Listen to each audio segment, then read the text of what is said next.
Hello everyone, good afternoon, Radhe Radhe.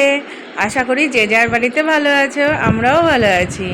আর একটু বেশিই ভালো আছি বলতে হয়, তার কারণ তোমরা দেখতেই পাচ্ছ, তাই তো? কে এসছে বলো তো? আমার বর, হ্যাঁ।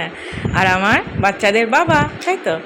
আর আজকে ছোট মেয়ে আর ওর বাবা দুজন বিকেলে একটু হাঁটাহাঁটি করতেও বেরিয়েছে। আর হাঁটতে হাঁটতে গিয়ে পৌঁছে গেছে মিষ্টি মহলে। আর সেদিন যে মিষ্টিগুলো এনেছিল, আজকে তার বিপরীত মিষ্টিগুলো নিয়ে এসছে। আর মিষ্টি খেতে কার না ভালো লাগে বলো? বিশেষ করে বেকড সন্দেশ বা বেকড রসগোল্লা, এগুলো খেতে তো সবারই বেশি ভালো লাগে।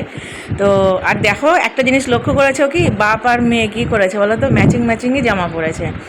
আর ওখান থেকে বেরিয়ে ওরা চলে গেল হচ্ছে বাজারে। বাজারে এই কারণে গিয়েছিল, জুতোর দোকানে। তোমরা তো জানোই আমরা ঘুরতে যাচ্ছি, তবে কোথায় ঘুরতে যাচ্ছি তোমাদেরকে তো সেটা বলিনি, তো সেটা পরে বলবো। আর আমার ছোট মেয়ে আর ছেলের জুতো লাগবে, তো সেই কারণে ওরা জুতো কিনতে গিয়েছে। যতই থাকুক তবু দেখবে যাওয়ার আগে একটু কেনাকাটা থাকে, তাই না? তো চলো আজকের মতো এখানে টাটা।